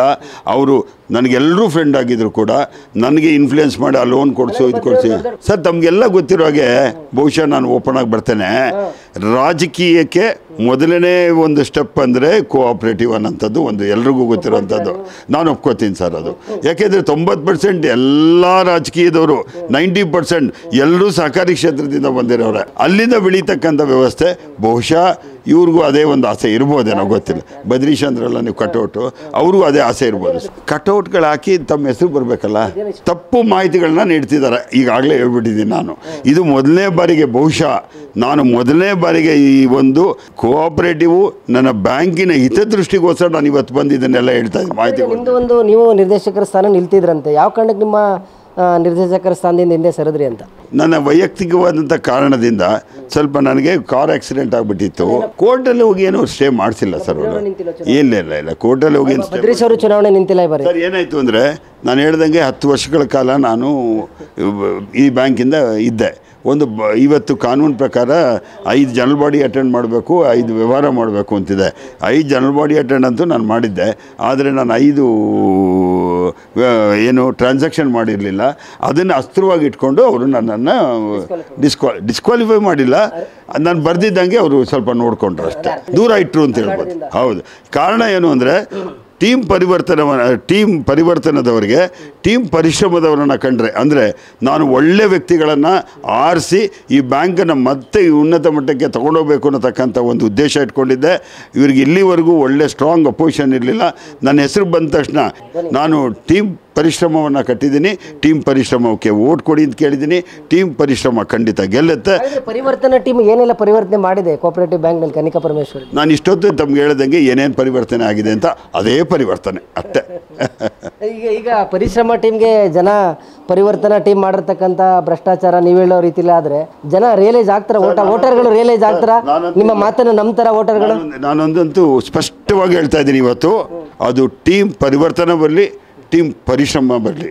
ಟೀಮ್ ಪರಿಶ್ರಮ ಬಂದರೂ ಕೂಡ ನಾನು ಇದನ್ನು ಯಾವುದೇ ಕಾರಣಕ್ಕೂ ಬ್ಯಾಂಕಿಗೆ ಅನ್ಯಾಯ ಆಗದಿದ್ದಂಗೆ ಒಂದು ನಮ್ಮ ಕೆಲವು ಸದಸ್ಯರಿದ್ದಾರೆ, ಅದಕ್ಕೆ ಒಂದು ಅದು ಡೆಪ್ಟಿ ರಿಜಿಸ್ಟ್ರಾರ್ ಆಗ್ಬೋದು, ರಿಸರ್ವ್ ಬ್ಯಾಂಕ್ ಆಗ್ಬೋದು, ಏನೇ ಆಗಲಿ ಈ ಬ್ಯಾಂಕಿಗೆ ಅನ್ಯಾಯ ಆಗದಿದ್ದಾಗೆ ನಾನು ಖಂಡಿತವಾಗ್ಲೂ ಇದಕ್ಕೆ ಒಂದು ಏನು ವಾಟ್ ಇಸ್ ದಟ್ ಒಂದು ಇನ್ಸ್ಪೆಕ್ಷನ್ ಹಾಕ್ಸಿ. ಅಂದರೆ ನೀವು ಆರೋಪ ಮಾಡಿದ್ರಿ ಇಷ್ಟು ಪೈಸಾ ವಸೂಲಿ ಮಾಡ್ತೀನಿ ಅಂತ ಹೇಳಿ, ಪೈಸಾ ವಸೂಲಿ ಆಗುತ್ತೆ ಈ ಬೈಲಾ ಪ್ರಕಾರ ಇರೋದ್ರಿಂದ ಆ ಬೈಲಾವನ್ನು ಅಳವಡಿಸಿ ಅಂತ ನಾನು ಕೇಳ್ಕೊತೀನಿ. ಅಂದರೆ ಅಳವಡಿಸಿದ ತಕ್ಷಣ ಅಷ್ಟಕ್ಕೂ ನಮಗೆ ಬ್ಯಾಂಕಿಗೆ ರಿಕವರಿ ಆಗಬೇಕು, ಇಲ್ಲ ಸಮಜಾಯಿಷಿ ಕೊಡಬೇಕು. ಅದಕ್ಕಾಗಿ ನಾನು ಆಗ್ರಹ ಮಾಡ್ತೀನಿ, ಇದ್ರ ಬಗ್ಗೆ ಒಂದು ಇನ್ಸ್ಪೆಕ್ಷನ್ನು ಕೋಆಪರೇಟಿವ್ ಡಿಪಾರ್ಟ್ಮೆಂಟಿಂದ ಆಗಿ ಇದರ ನಿಜವಾದ ಅಂಶಗಳನ್ನು ಆಚೆಗೆ ತರಬೇಕು. ಬದ್ರಿಯವರು ಮಾಡಿದಂಥ ಆರೋಪನ ನೀವು ತಳ್ಳಿ ಹಾಕ್ತಿದ್ದೀರಾ? 100% ಸುಳ್ಳು. ಇವರು ಸುಳ್ಳಲ್ಲೇ ಎಲ್ಲ ಮಾಡ್ತಿದ್ದಾರೆ, ಇಲ್ಲಿವರೆಗೂ ಸುಳ್ಳು ಮಾಡ್ತಿದ್ದಾರೆ. ಇದೆಲ್ಲ ಮಾಡಿ ನಾನೀಗಾಗಲೇ ಒಂದೆರಡು ಫಿಗರ್ ಕೊಟ್ಟಿದ್ದೀನಿ. NPA ಕೊಟ್ಟಿರೋ ತಪ್ಪು ಹೆಂಗೆ ಕವರ್ ಮಾಡ್ತಾರೆ ಅಂದರೆ ಮನೆ ಸೇಲ್ ಮಾಡಿದ್ದಾರೆ. ಇವತ್ತು ಒಂದೇ ಒಂದು ಎಕ್ಸಾಂಪಲ್ ಹೇಳ್ಬಿಡ್ತೀನಿ. ಅಲ್ಲಿ ಹೇಳ್ದಂಥ ಒಂದರಲ್ಲಿ 1.5 ಕೋಟಿ, ಸುಮಾರು 1.5 ಕೋಟಿ ಇರ್ತಕ್ಕಂಥ ಬ್ಯಾಲೆನ್ಸ್ ಬರ್ತಕ್ಕಂಥದ್ದನ್ನು 60 ಲಕ್ಷ ರೂಪಾಯಿ ಕೊಟ್ಟಿದ್ದಾರೆ, ಅಂದರೆ ಸೇಲ್ ಮಾಡಿದ್ದಾರೆ. ಉದಾಹರಣೆ ಕೊಡಿ, 90 ಲಕ್ಷ ರೂಪಾಯಿಗಳನ್ನು ಆ್ಯಕ್ಚುಲಿ ಅವತ್ತು ಲಾಸ್ ಅಂತ ತೋರಿಸ್ಬೇಕು, ಆದರೆ ತೋರಿಸಿಲ್ಲ. ಏನು ಮಾಡ್ತಾರೆ, ಅದನ್ನು ಲೈಬಿಲಿಟಿ ಸೈಡಲ್ಲಿ ತಗೊಂಡು ಅಸೆಟ್ ಸೈಡಲ್ಲಿ ತೊಗೊಂಬಂದು ನಾನು 90 ಲಕ್ಷ ಅನ್ಸೆಕ್ಯೂರ್ಡ್ನ ರಿಕವರಿ ಮಾಡ್ತೀನಿ ಅಂತ ಬರೆದಿದ್ದಾರೆ. ಅಂದರೆ ಪ್ರಾಪರ್ಟಿ ಇದ್ದಾಗಲೇ NPA ಆಗಿದವರು ಪ್ರಾಪರ್ಟಿ ಎಲ್ಲ ಸೇಲ್ ಮಾಡಿದ್ಮೇಲೆ ಇವರು 90 ಲಕ್ಷ ಹೆಂಗೆ ರಿಕವರಿ ಮಾಡ್ತಾರೆ? ಇದಕ್ಕೆ ಅವ್ರು ಬರ್ಕೊಡ್ತಾರ ನಾನು ರಿಕವರಿ ಮಾಡ್ಕೊಡ್ತೀನಿ ಅಂತ ನನ್ನ ಒಂದು ಪ್ರಶ್ನೆ. ಆ ಥರದ್ದಿದೆ. ಈ ಬ್ಯಾಂಕ್ ಒಳಗಡೆ ಸಾಕಷ್ಟು ರಹಸ್ಯ ದಾರಿಗಳಿದೆ ದುಡ್ಡು ಮಾಡಲಿಕ್ಕೆ. ಇಲ್ಲಿವರೆಗೆ ಇರಲಿಲ್ಲ ಸರ್. ಯಾಕೆಂದರೆ ಎಲ್ಲರೂ ಇಲ್ಲಿವರೆಗೆ ಬಹುಶಃ ಇವ್ರು ಬರೋವರೆಗೂ ಟ್ರಾನ್ಸ್ಪರೆಂಟ್ ಆಗಿದ್ದರು, ಎಲ್ಲರೂ ಟ್ರಾನ್ಸ್ಪರೆಂಟ್ ಆಗಿದ್ದರು, ಕಷ್ಟ ಸುಖಕ್ಕೆ ಆಗ್ತಿದ್ರು. ಇದೇ ಮೊದಲನೇ ಬಾರಿಗೆ ನಾನು ಇದನ್ನು ನೋಡ್ತಾ ಇದ್ದೀನಿ. ನನಗೆ ತಡಿಲಾರದೆ ಇವತ್ತು ಈ ಒಂದು ಸಂದರ್ಶನಕ್ಕೆ ಬಂದಿದ್ದೀನಿ. ನೀವು ಹೇಳಿದ್ರಿ ತುಂಬ ನನ್ನ ಸೀನಿಯರ್ ಸಹಕಾರಿ ಅಂತ ಹೇಳಿದ್ರಿ. ಈಗ ಪ್ರತಿಯೊಂದು ಬ್ಯಾಂಕು ಕೂಡ ಒಂದು ಲೀಗಲ್ ಅಡ್ವೈಸ್ ಅಂತ ತೊಗೊಳ್ತೀರಿ, ಲೀಗಲ್ ಲಾಯರ್ಗಳಿರ್ತಾರೆ, ಇಷ್ಟೆಲ್ಲ ಇರ್ತಾರೆ. ಒಂದು ಬಿಲ್ಡಿಂಗ್ಗೆ ನೀವು ಕೊಡಬೇಕಾದ್ರೆ ಇಂಜಿನಿಯರ್ ಪ್ಲಾನ್ ಅಪ್ರೂವಲ್ ಕೊಟ್ಟಿರ್ತಾರೆ, ಒಂದು ಅಪ್ರಾಕ್ಸಿಮೇಟ್ ಬಜೆಟ್ ಕೊಟ್ಟಿರ್ತೀರಾ. ಇವೆಲ್ಲವನ್ನು ಮೀರಿ ಭ್ರಷ್ಟಾಚಾರ ನಡೆದಿದೆ ಅನ್ನೋದಾದರೆ ಇಲ್ಲೆಲ್ಲರೂ ಕೂಡ ಸಮಾನ ಪಾಲುದಾರರಲ್ವ ಸರ್? ಸರ್, ಈಗ ಭ್ರಷ್ಟಾಚಾರ ನಡೆದಿದೆ ಅನ್ನೋದಕ್ಕಿಂತ ನನ್ನ ಬಂದಿರತಕ್ಕಂಥ ಗಮನಕ್ಕೆ ನಾನು ನಿಮಗೆ ತಂದಿದ್ದೀನಿ. ಇದನ್ನು ರಿಸರ್ವ್ ಬ್ಯಾಂಕ್ ಗಮನಕ್ಕೂ ತರ್ತೀವಿ, ಇದು RCS ಅಂದರೆ ಕೋಆಪರೇಟಿವ್ ಡಿಪಾರ್ಟ್ಮೆಂಟ್ಗೂ ತರ್ತೀವಿ. ಸೂಕ್ತವಾದಂಥ ಇನ್ಸ್ಪೆಕ್ಷನ್ ಮಾಡಿ ಸರಿಯಾದಂಥ ಮಾಹಿತಿಗಳನ್ನು ಪಡೆದು ಇದನ್ನು ಆಚೆ ತರಬೇಕು ಅನ್ನೋಂಥದ್ದೇ ನಮ್ಮ ಉದ್ದೇಶ ಅಷ್ಟೇ. ಖಂಡಿತವಾಗ್ಲೂ ಬರಬೇಕು. ಯಾಕೆಂದರೆ ಇನ್ನೊಂದು ಸಾರಿ ಯಾರೂ ಯಾವುದೇ ಕಾರಣಕ್ಕೂ ಈ ಥರ ಅನ್ಯಾಯ ಆಗಬಾರ್ದು ಅನ್ನೋಂಥದ್ದು. ಇದು ಬಂದಿರತಕ್ಕಂಥ ಮಾಹಿತಿ ಸರಿಯಾಗಿದೆ ಅನ್ನತಕ್ಕಂಥ ಒಂದು ಅಂಶವನ್ನು ಡಿಪಾರ್ಟ್ಮೆಂಟ್ನವರೇ ಇನ್ಸ್ಪೆಕ್ಟ್ ಮಾಡಬೇಕು. ಯಾಕೆಂದರೆ ನಾವು ಆಚೆ ಇದ್ದೀವಿ, ನಮಗೆ ಮಾಹಿತಿಗಳು 100% ಸಿಗಲ್ಲ. ಏನು ಯಾರ್ಯಾರೋ ಒಂದು ಹೇಳಿರ್ತಕ್ಕಂಥ ಅವ್ರ ನೋವುಗಳನ್ನು ಹೇಳ್ಕೊಂಡಾಗ ನಾವು ಮಾಡ್ತೀವಿ. ಅಂದರೆ ನೀವು ಹೇಳೋ ಪ್ರಕಾರ ಏನು 8 ಪ್ರಕರಣಗಳೇ ಇದ್ರಿ, 8 ಪ್ರಕರಣಗಳು ಕೂಡ ಬದ್ರೀಶ್ ಅವರ ಅಧ್ಯಕ್ಷತೆಯಲ್ಲೇ ಲೋನ್ಗಳು ಅಪ್ರೂವಲ್ ಆಗಿದೆ. ಅದಕ್ಕೆ ರೆಸ್ಪಾನ್ಸಿಬಿಲಿಟಿಯನ್ನು ಅವರೇ ತಗೋಬೇಕು, ಆಮೇಲೆ ಬೇರೆಯವ್ರ ಮೇಲೆ ಆರೋಪ ಮಾಡಬೇಕು. ಅವರು ಮತ್ತು ಬೋರ್ಡು, ಅಂದಿನ ಬೋರ್ಡು ಅವರು, ಯಾಕೆಂದರೆ ಇಲ್ಲ ಬೋರ್ಡಲ್ಲಿ ಕೂರಿಸಿ ರೆಸೊಲ್ಯೂಷನ್ ಮಾಡಿರ್ತಾರಲ್ಲ, ಇಲ್ಲ ಅವ್ರು ತಗೋಬೇಕು, ಇಲ್ಲ ಬೋರ್ಡ್ ತಗೋಬೇಕು. ತಗೊಳ್ಳಿಲ್ಲ ಅಂದರೆ ಏನು ಮಾಡ್ತೀರಾ? ತಗೊಳ್ಳಿಲ್ಲ ಅಂದಾಗ ನಾನು ಹೇಳ್ದಲ್ಲ, ಇನ್ಸ್ಪೆಕ್ಷನ್ ಬಂದಾಗ ಇನ್ಸ್ಪೆಕ್ಷನ್ ಹಾಕಿ ಕಾನೂನುಬದ್ಧವಾಗಿ ಏನಿದೆ ಅದಕ್ಕೆ ಖಂಡಿತ ಮಾಡ್ತೀವಿ. ಇಲ್ವೇ ಇಲ್ಲ, ಖಂಡಿತ ಬಿಡಲ್ಲ. 100% ಖಂಡಿತ ಸರ್, ಖಂಡಿತ ಮಾಡ್ತೀನಿ. ನಾನು ಒಬ್ಬನೇ ಅಲ್ಲ, ಸುಮಾರು ಒಂದು 10 ಜನ ಇದಕ್ಕೆ ಕೊಟ್ಟಿದ್ದಾರೆ. ನಾನು ಏನೇನು ಈ ಕೇಸ್ ಹೇಳಿದ್ದೀನಿ ಇದನ್ನು ಜನರಲ್ ಬಾಡಿಯಲ್ಲಿ ತೊಗೊಂಬಂದು ಡೀಟೇಲ್ಸ್ ಕೊಡಿ ಅಂತ ಅಕ್ನಾಲ್ಜ್ಮೆಂಟ್ ಇದೆ ಅದಕ್ಕೆ. ಆದರೆ ಹೋದ ವರ್ಷ ಏನೋ ಕೂರಿಸೋದು, ಒಬ್ಬನ್ನ ಯಾರನ್ನೋ ಸಮಾಧಾನ ಮಾಡೋದು, ಹಂಗೆ ಮಾಡೋದು. ಈ ವರ್ಷ ಏನು ಮಾಡಿದ್ರು, ಈ ವರ್ಷದ ಅಧ್ಯಕ್ಷರಾದ ಸಂದೀಪ್ ಅವ್ರ ತಂದೆ ಆ ಟೈಮಲ್ಲಿ ಎಕ್ಸ್ಪೈರ್ ಆಗಿಬಿಟ್ರು. ಅಧ್ಯಕ್ಷರಿಲ್ಲ, ಬರ್ದಿರ್ತೀನಿ, ಬ್ಯಾಂಕಿಗೆ ಬನ್ನಿ ತೋರಿಸ್ತೀನಿ ಅಂತ ಡಾರ್ಜ್ ಮಾಡಿ ಹಾಗೆ ಹೇಳ್ಕೊಂಡು ಹೋಗ್ತಿದ್ದಾರೆ. ಇದನ್ನು ಯಾರು ಕೊಟ್ಟಿದ್ರು ಅದೆಲ್ಲ ನನ್ನ ಗಮನಕ್ಕೆ ತಂದಾಗ ಪಾಪ ನಾನು ಒಂಚೂರು ಫೈಟ್ ಮಾಡ್ತೀನಿ ಅಂತ ಮುಂದೆ ಬಂದಿದ್ದೀನಿ ನಾನು. Sir, fine. ಈಗ ನನಗೊಂದು ಕಾಡ್ತಾ ಇರೋ ಪ್ರಶ್ನೆ, ನಿಮ್ಮ ಬ್ಯಾಂಕಿನಲ್ಲೇ ನಿಮ್ಮ ಬ್ಯಾಂಕಿನ ದುಡ್ಡನ್ನೇ ನಿಮ್ಮ ನೌಕರರು ಸಂಬಳ ತಗೊಳ್ತಾರೆ, ಅಲ್ಲಿ ಬದುಕಿದ್ದಾರೆ, ಬದುಕನ್ನು ಕಟ್ಕೊಂಡಿದ್ದಾರೆ, ರಿಟೈರ್ ಆಗಿದ್ದಾರೆ. ರಿಟೈರ್ ಆದಮೇಲೆ ಸುಮ್ಮನಿರ್ದಾನೆ ಈ ಥರದ ನಿರ್ದೇಶಕರ ಚುನಾವಣೆಯಲ್ಲಿ ಪೊಲಿಟಿಕ್ಸ್ ಆಗಬೇಕು ನಿಮ್ಮ ಕೋಆಪರೇಟಿವ್ ಬ್ಯಾಂಕ್ನ ನೌಕರರಿಗೆ? ಹೇಳಿದೆ, ನಮ್ಮ ಪಾಲಿಟಿಕ್ಸ್ ಅವ್ರು ಏನೂ ಮಾಡಿಲ್ಲ. ಒಬ್ಬ ವ್ಯಕ್ತಿ ಅವ್ರ ರಿಲೇಟಿವ್ ಅಂತ ಅವ್ರನ್ನ ಯೂಸ್ ಮಾಡಿಕೊಂಡು ಟ್ರ್ಯಾಪ್ ಮಾಡೋಕ್ಕೆ ಟ್ರೈ ಮಾಡಿದ್ದಾರೆ. ಟ್ರ್ಯಾಪೇ ಅದು, ಪಕ್ಕ ಟ್ರ್ಯಾಪ್ ಮಾಡೋಕ್ಕೆ ಮಾಡಿದ್ದಾರೆ. ಸ್ಕ್ಯಾಮ್ ಅಲ್ಲ ಟ್ರ್ಯಾಪು ಸರ್, ಇದು ಸ್ಕ್ಯಾಮ್ ಅಲ್ಲ, ಟ್ರ್ಯಾಪೇ, ಪಕ್ಕ ಟ್ರ್ಯಾಪು. ನೋಡಿ, ಒಂದು ಕೇಸಲ್ಲಿ ನಾನು ಹೇಳಿದೆ, VR ಎಂಟರ್ಪ್ರೈಸಸ್ 2,56,21,382 ಹರಾಜು ಮೊತ್ತ 1,50,00,000, ಹರಾಜಿನ ಬಾಕಿ 1,55,71,382. ಇದನ್ನು ಯಾರು ಕೊಡ್ತಾರೆ ಸರ್? ಇದನ್ನೇನು ಮಾಡಿದ್ದಾರೆ ಅಂದರೆ ಇದನ್ನು ಇಷ್ಟು ಬಂದಾಗ ಲಾಸ್ ಅಂತ ತೋರಿಸ್ಬೇಕು, ಯಾಕೆ ಇನ್ನು ರಿಕವರಿ ಇಲ್ಲ. ಇವರೇನು ಮಾಡ್ತಾರೆ, ಹರಾಜಿನ ನಂತರ ಬಾಕಿ ಇರುವ ಮೊತ್ತ ಅಂದರೆ ಪ್ರಾಪರ್ಟಿನೇ ಹರಾಜ್ ಆದಮೇಲೆ ಬಾಕಿ ಮೊತ್ತ ಎಲ್ಲಿಂದ ರಿಕವರ್ ಮಾಡೋದು ಸರ್? ಅದೇ ನನ್ನ ಪ್ರಶ್ನೆ. ಹೆಂಗೆ ರಿಕವರಿ ಮಾಡ್ತಾರೆ, ಇದನ್ನು ಹೆಂಗೆ ಮಾಡ್ತಾರೆ? ಇದು ಸಾಲ ವಸೂಲಿ ಮಾಡಲು ಕಾನೂನು ಕ್ರಮ ವಹಿಸತಕ್ಕದ್ದು. ಹೆಂಗೆ ವಹಿಸ್ತಾರೆ, ಯಾರಿಂದ ವಸೂಲಿ ಮಾಡ್ತಾರೆ? ಈ ರೀತಿಯಾದಂಥ ದೊಡ್ಡ NPAಗಳು, ಇದು ಸುಸ್ತಿ ಮೊಬೈಲು ಎಲ್ಲ ಮಾಡ್ತಿದ್ದಾರೆ. ಯಾರ ರಿಪೋರ್ಟ್ ಸರ್? ಬ್ಯಾಂಕ್ನಲ್ಲಿ ರೆಜುಲೇಷನ್ ಆಗಿರೋದ ಇದು? ಆಡಿಟ್ ರಿಪೋರ್ಟ್ ಸರ್, ಇದು ನಂದಲ್ಲ ಸರ್. ನನ್ನ ಹತ್ರ ಇಲ್ಲೆಲ್ಲ ಇಟ್ಕೊಂಡಿದ್ದೀನಿ, ಎಲ್ಲ ಡಾಕ್ಯುಮೆಂಟ್ ಇಟ್ಕೊಂಡಿದ್ದೀನಿ, ಎಲ್ಲ ಜೆನ್ಯೂನ್ ಡಾಕ್ಯುಮೆಂಟ್. ಲೋನ್ ತಗೊಳ್ಳಕ್ಕೆ ಫೇಕ್ ಡಾಕ್ಯುಮೆಂಟ್ ಕೊಡ್ತಲ್ಲ, ಆ ಥರ ನೀವು ಗುಡ್ ಡೇಸ್ ಮುಂದೆ ಬಂದು ಏನು ಫೇಕ್ ಡಾಕ್ಯುಮೆಂಟ್ ತೋರಿಸ್ತಾ ಇಲ್ಲ. ಸೀಲ್ ನೋಡ್ಬಿಡಿ ಸರ್, ಸೀಲ್ ಹಾಕಿ ಸರ್ಟಿಫೈ ಮಾಡಿಸ್ಕೊಂಡ್ರು ಕಾಪಿ. ಅವರಿಂದಾನೆ ಹಕ್ಕು ಮಾಹಿತಿಯಿಂದ ತೊಗೊಂಡಿರೋದು ಇದು. RTIಯಿಂದ ತೊಗೊಂಡು ಎಲ್ಲ ಮಾಡಿ ನಾವೆಲ್ಲ ತೊಗೊಂಡು ನೋಡಿ, ಎಲ್ಲ ಒಂದೊಂದು ಲೋನಲ್ಲಿ 1.5 ಕೋಟಿ ಲಾಸ್ ಅನ್ನೋದಾದರೆ ಒಂದು ವರ್ಷಕ್ಕೆ ಎಷ್ಟು ಜನಕ್ಕೆ ಲೋನ್ ಕೊಡ್ತೀರಿ ಸರ್? ಕೊಡ್ಬೋದು ಸರ್? ನನಗೆ ಐಡಿಯಾ ಇಲ್ಲ ಸರ್ ಅದ್ರ ಬಗ್ಗೆ. ಈಗ ಏನು ಮಾಡಿದ್ದಾರೆ ಅಂತ ಗೊತ್ತಿಲ್ಲ. ಎಲ್ಲ ಒಂದು ರೀತಿಯಾದಂಥ ಗುಮಾನಿಗಳು ಏನೇನೋ, ಇದು ಬಂದ ಮೇಲೆ ನಮ್ಗೆ ಏನೇನೋ ಒಂದು ಗುಮಾನಿಗಳು ಬಂದ್ಬಿಟ್ಟಿದೆ. 28 ವರ್ಷಗಳಿಂದ ಇದ್ದೀರಾ, ನೀವು ಹೇಳ್ತಾ ಇದ್ರಿ 15,000 ರೂಪಾಯಿಗೆ ರಾಘವೇಂದ್ರ ಒಂದು ಚುನಾವಣೆನೇ ಮುಗಿಸ್ತಾ ಇದ್ದೆ ಅಂತ. ಇವೆಲ್ಲ ವಿಚಾರ ಗೊತ್ತಾದಾಗ ಬೇಸರ ಆಗಲ್ಲ ಸರ್ ನಿಮಗೆ? ನಿಮ್ಮ ಹಿರಿಕರುಗಳು ಕಟ್ಟಿರ್ತಕ್ಕಂಥ ಒಂದು ಕೋಆಪರೇಟಿವ್ ಬ್ಯಾಂಕು ಈ ರೀತಿ ದಿವಾಳಿ ಆಗ್ತಾ ಇದೆ, ಈ ಥರ ವ್ಯಕ್ತಿಗಳು ಬಂದು ಈ ಥರ ದುಡ್ಡನ್ನೆಲ್ಲ ನುಂಗಿ ನೀರು ಕುಡಿತಾರೆ ಅಂದಾಗ 15,000ಕ್ಕೆ ಗೆದ್ದು ನಿರ್ದೇಶಕರಾಗಿ ಅಧ್ಯಕ್ಷರಾಗಿರೋ ಚರಿತ್ರೆ ಬೇರೆ ಇದೆ.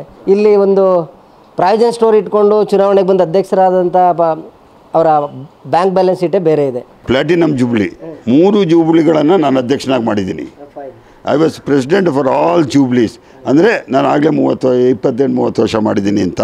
ಅಲ್ಲಿಯವರೆಗೆ ಯಾವುದೇ ರೀತಿಯಾದಂಥ ಈ ರೀತಿ ಇಲ್ಲದೆ ಇವತ್ತು ಹೊಸದಾಗಿ ಉಟ್ಕೊಂಡಿರೋದಕ್ಕೆ ಇದಕ್ಕೆ ಮಟ್ಟ ಹಾಕ್ಬೇಕಷ್ಟೆ.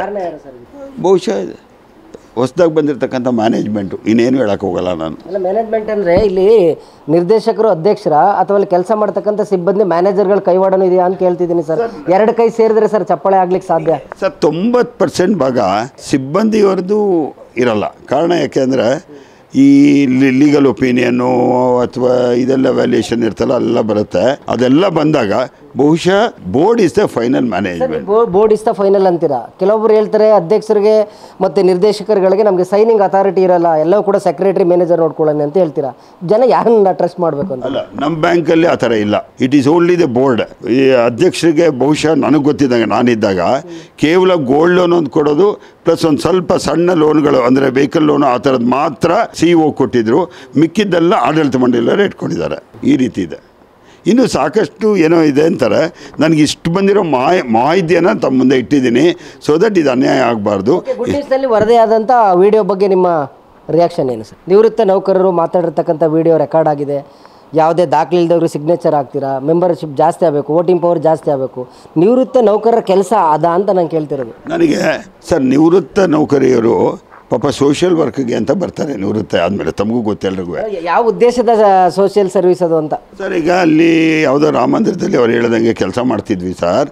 ನಮ್ಮನ್ನು ಅದು ನೋಡಿಬಿಟ್ಟು ಆ ಮೋಹನ್ ಗುಪ್ತಾ ಅನ್ನೋನವರು ಒಬ್ಬರು ಅವ್ರ ರಿಲೇಟಿವ್ ಒಬ್ಬರನ್ನ ತೊಗೊಂಡು ಅದನ್ನು ರೆಡಿ ಮಾಡಿಕೊಡಪ್ಪ ಅಂಥೇಳಿ ಅದನ್ನು ಮಿಸ್ಲೀಡ್ ಮಾಡಿ ಒಬ್ಬನ ಕಳಿಸಿ ವಿಡಿಯೋ ತೆಗೆಸಿ ಇದನ್ನು ಟ್ರ್ಯಾಪ್ ಮಾಡಿದ್ದಾರೆ ಸರ್ ಅಷ್ಟೇ.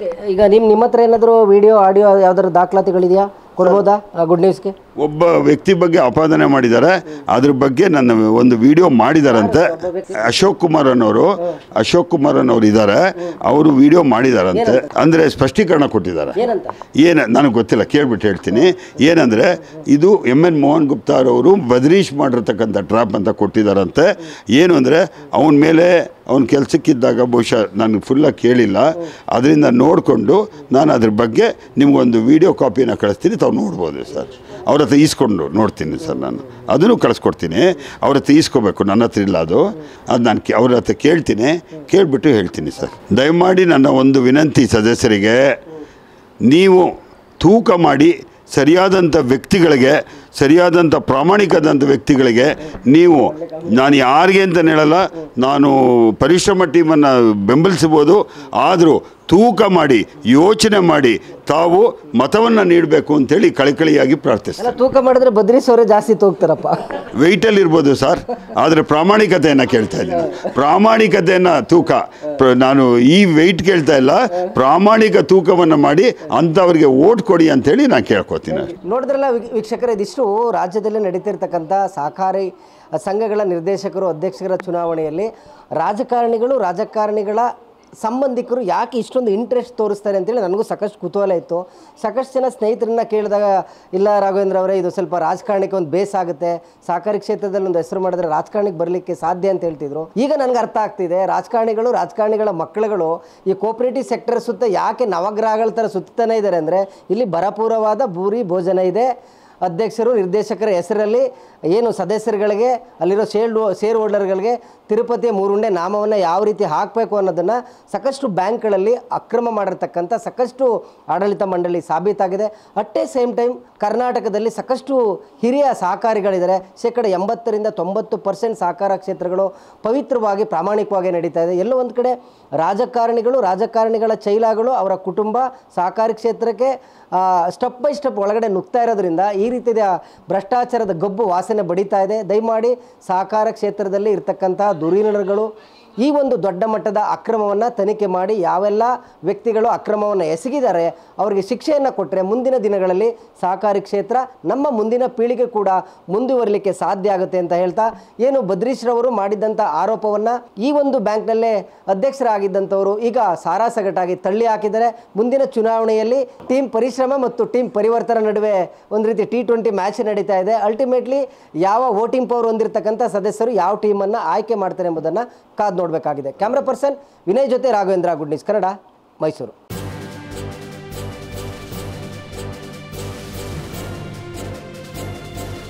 ಇದು ಮಾನವೀಯ ಸಂದೇಶದ ಜನವಾಹಿನಿ.